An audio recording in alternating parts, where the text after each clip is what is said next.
Há 2 anos eu venho chamando Alexandre de Moraes de ditador da toga, irmão. E por que você acha que tá acontecendo isso nesse momento? Essa influência dele, Essa influência é porque tem um consórcio. Alexandre de Moraes, Globo e governo Lula. Com o objetivo... O consórcio entre eles, de autoproteção. O senhor Alexandre de Moraes cancelou as multas milionárias que a Receita aplicou à Globo. E a artistas e jornalistas. Ah, é? Pega aí, tem reportagem. Pega aí na Folha de São Paulo. Pega na Veja, tem reportagem. Vai lá na Folha. As multas milionárias que Alexandre de Moraes cancelou. Da Globo, artistas e jornalistas. Você acha? Você já viu a Globo falar mal de Alexandre de Moraes? Não. Você já viu a Globo questionar Alexandre de Moraes? Não. Então tá tudo armado. E o Lula entra onde? E o Lula entra verba. Bolsonaro secou. Você sabe quantos governos petistas deram pra Globo quando eles estavam no governo? Não faço ideia. 6 bilhões e 200 milhões de reais. Só pra Globo. TV Globo, fora Globo News, fora Globo. E só pra Rede Globo. Fora Rádio Globo, Jornal Globo e Globo News. Você já viu quanta grana? É muita grana. Aí Bolsonaro vem... dá 10%. Os caras, meu irmão, quer derrubar o cara. E outra, a tendência esquerdopata dos jornalistas da Globo. Não, já tem uma tendência ideológica da maioria deles. Eles não são isentos, eles não dão a notícia, eles induzem a notícia. Sabe como é que eles dão a notícia? Quando é coisa ruim do governo Lula. Aí eles dão a notícia. Lula fez isso, mas não tem uma indução, não tem uma crítica, não tem nego metendo pau. Bolsonaro faz uma coisa, tem um consórcio entre esses caras. Eu chamo de consórcio. Lula, Alexandre de Moraes e Rede Globo. É um consórcio. Mas juntando os três, mesmo assim você não fica com receio? Eu não, vai me prender? Você sabe qual é a pior coisa? Vou explicar pra você uma coisa. Por que você não tem medo de ser preso? Não, vou chegar lá. Por que é difícil combater o radicalismo islâmico? Por quê? Eu te dou a resposta. Por quê? Porque pra eles morte é prêmio. Por que é difícil me combater? Cadeia pra mim é prêmio, eu não tenho medo de ser preso. Por quê? É prêmio, meu irmão. Vou ser preso? Caraca! Vou virar mártir? Vou virar herói do povo evangélico brasileiro? Meu irmão, pra mim é prêmio, cara. Os caras sabem disso. Eles sabem. Eu não tenho medo de ser preso. A pior coisa é ele estar com um cara que não tem medo. Eu não tenho medo de ser preso. Enquanto o nego se borra, eu não tenho medo. Vai me prender? E você sabia que eu já disse pro meu advogado, Dr. Jorge Vassiste, uma das maiores bancas do estado do Rio, é um irmão nosso, eu disse, se me prenderem, você tá proibido de entrar com habeas corpus. Ah, é?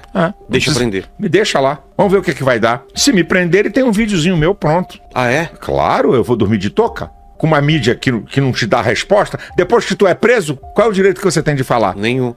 Mas então... é um vídeo falando coisas. Meu filho. Ai, me mostra esse vídeo aí. Esse vídeo... imagino que tem nesse vídeo. Esse eu não posso mostrar. Então pastor, é ameaça? Não, é me precaver. É um direito que eu tenho. As redes sociais hoje é que dão a temática da notícia. Mas é. Então eu vou dormir de toca? Mas é. Eu vou esperar a Globo me dar a vez pra me defender depois que eu estiver enjaulado? Então se me prenderem, tem um vídeo pronto na mão de algumas pessoas. Vai espalhar que nem... Vai soltar o pau e vai ser um pau que eu nunca dei até hoje. Não foi agora não, tem 2 anos. E como que tá a tua briga com ele? Ele responde? Não, vai me responder? Vai me responder, aí é que ele se ferra de vez. Não me responde. Mas ele consegue te calar, não consegue? Se ele quiser, me consegue. Vai fazer? Mas ele poderia, né? Ele não cala um monte de gente? Vai me calar? Por que razão? Mas teve tentativa já? Não, por que razão vai me calar? Todas as vezes que eu falo de Alexandre de Moraes, eu cito a Constituição. Eu não ofendo a honra dele. Eu não chamo ele de bandido. Como vi vários chamar, tá ligado ao PCC. Eu não entro nesse assunto.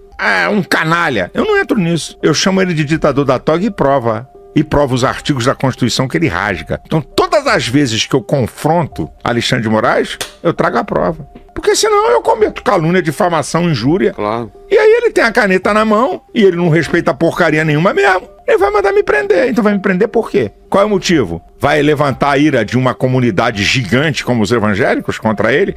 Eu acho que ele é um pouquinho inteligente. Pessoal, Silas Malafaia rasgando o verbo e ele expõe esse consórcio entre Lula, Alexandre de Moraes, Rede Globo e mais um tanto de gente, né? Obviamente, para se manterem no poder. Pois é, tem muita coisa ainda que ele vai soltar aqui. Vou terminar de mostrar o vídeo para vocês, mas antes queria pedir para você deixar o seu like, comentar aqui embaixo qual é a sua opinião. E é isso aí, pessoal. Precisamos de mais pessoas como Silas Malafaia, homens de coragem que continuam lutando pelo Brasil e não tem medo, e ele solta cada vez mais coisas e eu quero mostrar pra vocês. Olha aí. Você acha que ele tem medo de você? Eu não acho que ele tem medo de mim. Não acho isso não. Não. Eu acho que ele respeita o que eu represento. Entendi. Não é medo de mim. Ai, olha, meu, tá com medo de mim. Isso é tolice. Que Alexandre tem medo de mim, pô? Claro que não. Ele não tem medo não de mim. Mas ele respeita quem eu represento. E outra, qual é a minha incoerência? Há 2 anos que eu venho mostrando. E com Constituição. Eu cito a Constituição, tudo que ele rasga. Artigo por artigo. E aí? Vai falar o quê? É igual eu fiz lá na Paulista. Eu fiz um histórico do que está acontecendo no país. Mostrando os dados e as decisões do STF e as decisões de Alexandre de Moraes. Histórico aqui, ó. Pá. Fiz em Copacabana a mesma coisa. Por que eu chamo ele de ditador da toga? Por causa disso. Rasgou o artigo 5º, inciso 4, inciso 6, inciso 16, inciso 55, artigo 220, parágrafo 2º. Rasgou o artigo 53, rasgou o artigo 129. Se quiser, eu cito cada um que cada um deles diz. Aqui, ó. Hoje, no Congresso Nacional, o Congresso Nacional está reunido para poder votar os vetos presidenciais. Derruba, mantém. Tem o veto 46. 2021, Bolsonaro deu um veto. A Lei de Segurança Nacional, um cara botou lá, fake news no processo eleitoral, 1 a 5 anos de cadeia. É o vídeo que eu postei ontem. Tá. Só que a lei é genérica. Como assim? Por que é genérica? Não diz quem é que pega 5 anos de 1 a 5 anos. O produtor da fake news ou um desavisado Que espalha. que espalhou? Quem é? E outra, cadê a imprensa? Não tá. A imprensa produz fake news. Pô. E por que ela não tá dentro? Então é uma banana pra esses caras. Aí eu meti o cacete em cima, dizendo, manda e-mails pra deputados e senadores. Aqui é a minha influência. Quem é que tá falando disso? Entendi. Pega aí. Vê aí Não, quem não fala. Tem ninguém. Mas eu sou antenado em tudo. Então, eu questiono. Vou te dar um outro exemplo. Sabe por que saiu da pauta a jogatina que ia ser votada na quarta-feira retrasada na CCJ do Senado, a liberação de tudo que é jogo? Cassino? Tudo. Jogo de bicho, diabo, Ah, tudo. é? É. Aí eu entrei e fiz um vídeo, mas botando pra arrebentar. Vocês são uma vergonha, numa crise. Vocês estão aproveitando o povo antenado com o problema do Rio Grande do Sul para aprovar esse lixo moral. Meti-lhe o cacete em cima. O presidente da CCJ retirou de pauta no dia seguinte. Hã? No meio do problema da enchente, os caras querendo discutir um assunto tão No sério. meio da enchente, a base do governo aprovou o DPVAT. Aprovaram, então? Aprovaram. No meio da... Voltou isso. Voltou, no meio da brincadeira. 300 a 500 prata. Pra mim não diz nada, pra você não diz nada. Mas pra muita gente é um dinheirinho Pô. muito importante. Então, querido, eu me posiciono o tempo todo, que eu leio tudo. Eu sou antenado em tudo que tá acontecendo.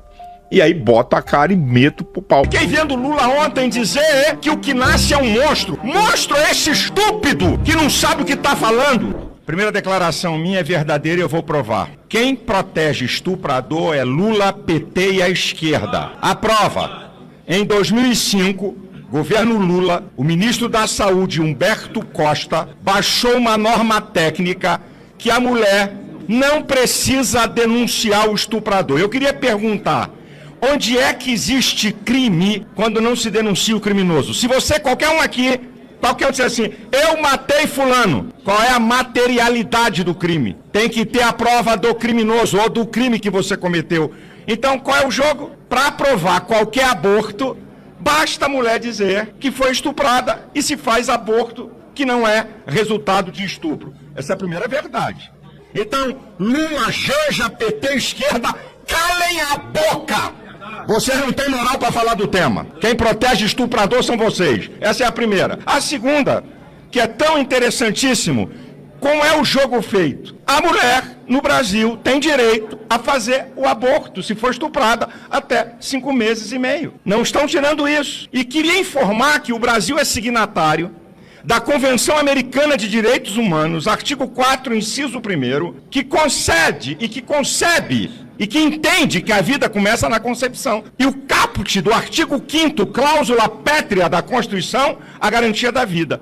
Mesmo assim, foi aprovado o aborto até 5 meses e meio. Agora, eu queria informar uma coisa aos senhores, e aqui é ciência, não estou falando de teologia. Na gestação, o agente ativo é o pequeno bebê, a mulher é o passivo. É o pequeno bebê que torna o útero da mulher habitável. É Ele, que se não está protegido por aquela cápsula, é expulso como corpo estranho. Em última instância, é ele que decide a hora de sair. Agora, olha que coisa incrível. O óvulo fecundado de um casal negro, implantado no útero de uma mulher branca, nasce um negro. O óvulo fecundado de um casal branco, implantado no útero de uma negra, nasce um branco.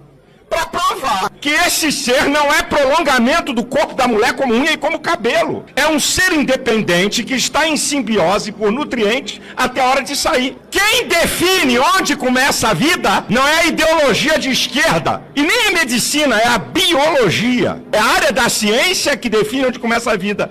A vida começa na concepção.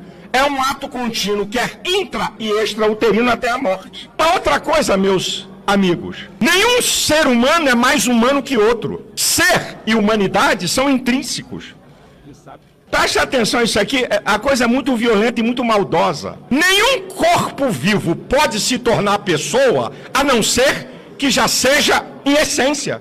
O embrião é uma pessoa porque não pode se tornar outra coisa a não ser que pessoa. E o médico aqui falou uma palavra, médico, não é pastor, que a partir de 5 meses e meio é um pré-parto. Ou você faz um parto para a vida ou um parto para a morte. Como já foi dito aqui repetidas vezes, e que é escondido, que é covarde, que só tem 2 maneiras, depois de 5 meses e meio, de se fazer um aborto.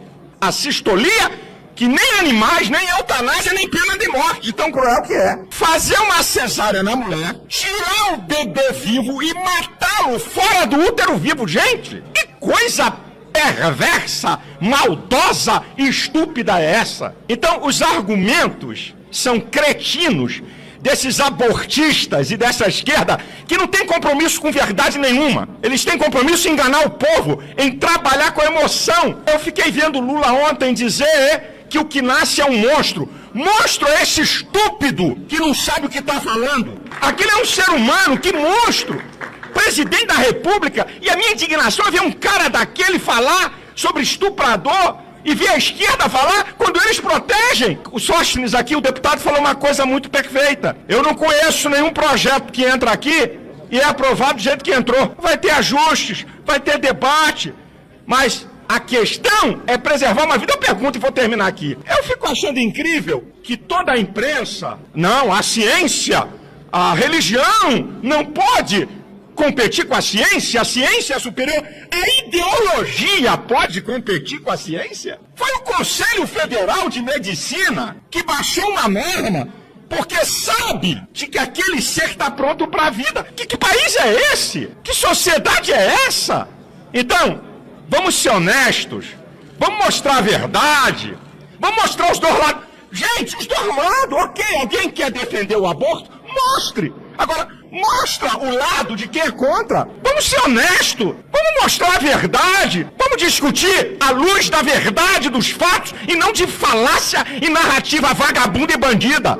Essa que é a verdade, o resto é blá, blá, blá, blá. Pessoal, precisamos de mais homem de coragem como Silas Malafaia para enfrentar esse sistema que está aí. Mas é isso, pessoal. A gente precisa continuar lutando, divulgando, para a gente não perder essa batalha. Vamos continuar avançando contra essa tirania. E olha só, pessoal, a coisa ficou feia entre Maduro e Lula. É isso mesmo. O TSE rebate acusações de Maduro e cancela envio de observadores para eleições venezuelanas. Olha só.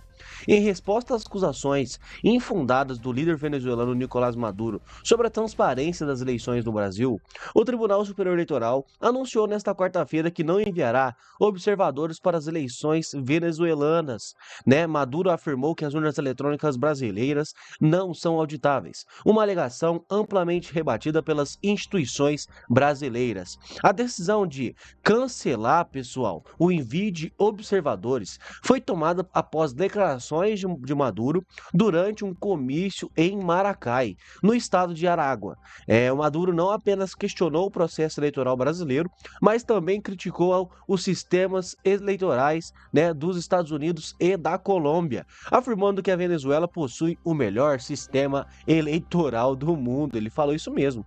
A transparência e segurança das urnas eletrônicas brasileiras. O TSE é enfático em sua defesa das urnas eletrônicas. A presidente do TSE, ministra Carmen Lúcia, declarou que as urnas brasileiras são auditáveis sim e auditadas permanentemente. Segundo ela, o sistema é seguro e historicamente confiável, não havendo demonstrações de equívocos ou instabilidade em seu fundamento. Em comunicado, a ministra reforçou que a Justiça Eleitoral brasileira está comprometida com a transparência e segurança do processo eleitoral, garantindo que o eleitor possa votar livremente com plena confiança no sistema. Abre aspas. Afirmar mentiras sobre a confiabilidade da urna eletrônica é semear uma inaceitável afronta à seriedade e à integridade do processo eleitoral no Brasil. Destacou aí a Carmen Lúcia, pessoal. Porque o TSE decidiu não enviar observadores à Venezuela. Simples. A decisão de não enviar observadores para a Venezuela foi motivada pelas falas, né, as falsas declarações sobre a integridade do processo eleitoral brasileiro. O TSE afirmou que não admite que, interna ou externamente, sejam feitas tentativas de desqualificar com mentiras a seriedade das eleições e das urnas eletrônicas no Brasil. Isso mesmo, eles não aceitam críticas, eles não aceitam que duvidem das urnas. Além disso, o TSE destacou que o relatório emitido pelas urnas eletrônicas é um documento totalmente auditável, reforçando a robustez e a transparência do sistema eleitoral brasileiro. Nos bastidores do tribunal, a decisão de não enviar missão foi recebida com alívio, visto que servidores do TSE não tinham embarcado para a Venezuela até esta quarta. Qual é a realidade do sistema eleitoral venezuelano? Enquanto Maduro exalta o sistema eleitoral venezuelano, a oposição no país denuncia uma série de repressões, incluindo prisões de opositores e inabilitações de candidaturas. Essas denúncias colocam em xeque a autenticidade das eleições na Venezuela, em contraste com o sistema brasileiro, que é reconhecido por sua transparência e segurança. Bom, a gente sabe que lá na Venezuela não é nada confiável, né, pessoal? Aquele cara faz tudo para se manter no poder.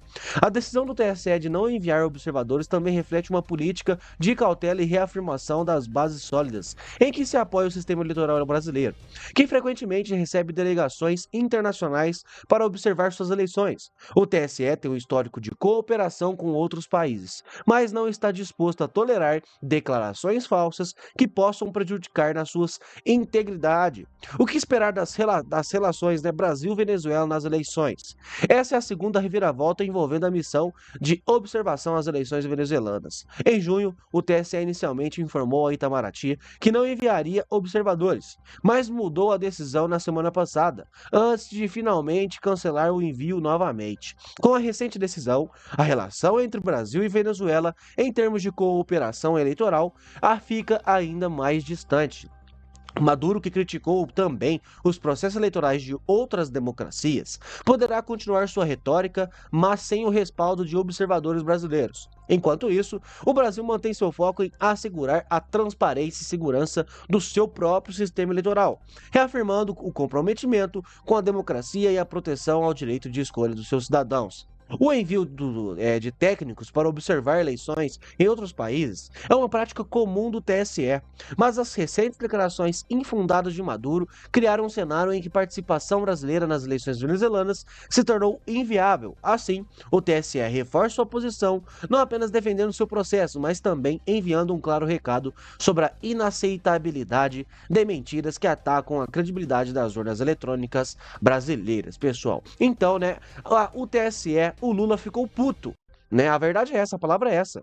Com o que o Maduro saiu falando aí sobre as eleições brasileiras, e como aqui diz a matéria, eles não aceitam que você cobre, que você duvide das urnas aqui. Não, você tem que acreditar que é auditável sim, que eles estão falando pra você e acabou. Você não pode duvidar, você não pode questionar, tá? Que fique aí o recado, tá? E olha só, pessoal, o opositor do Maduro expõe duras verdades ao falar sobre o atrito entre o ditador e o Lula. Olha só, as recentes trocas de farpas entre Nicolás Maduro e Luiz Inácio Lula da Silva atraíram as atenções para Edmundo González Urrutia, principal opositor do chavista nas eleições venezuelanas. Nesta quarta-feira, dia 24, durante uma entrevista à repórter Paula Paiva Paulo, do G1, Urrutia destacou a sensibilidade exacerbada do governo de Maduro e suas reações antidemocráticas diante de críticas, desconsiderando até mesmo antigas alianças. Para Urrutia, Lula sempre foi um aliado quase incondicional do governo de Maduro. No entanto, ele mencionou que o governo venezuelano reage de forma drástica quando criticado, revelando uma faceta autoritária que não condiz com uma sociedade democrática. E é verdade, né? Em análise às atitudes recentes de Maduro, Urrutia destacou que medidas como o desconvite de observadores internacionais europeus são sinais claros de desespero e nervosismo das autoridades do país. Segundo ele, essa postura reflete o modo real do governo de perder as eleições, agendadas para o próximo domingo, dia 28, pessoal. A principal preocupação de Urrutia é com a possibilidade de violência, especialmente após as declarações alarmantes de Maduro sobre o possível banho de sangue e guerra civil em caso de derrota. Contudo, Urrutia se mostrou confiante de que, na eventual vitória da oposição, a transição será pacífica e sem violência. Como Urrutia planeja melhorar a economia venezuelana, pessoal? Outro ponto crucial de campanha de Urrutia é a recuperação da economia venezuelana.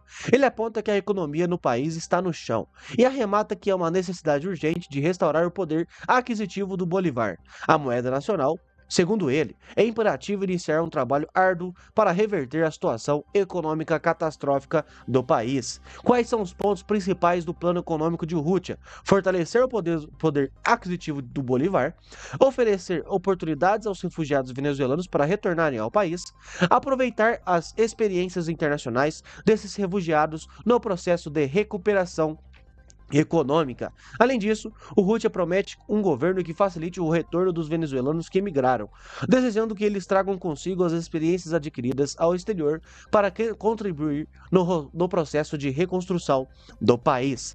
Território de Essequibo, reivindicação pacífica de Maduro?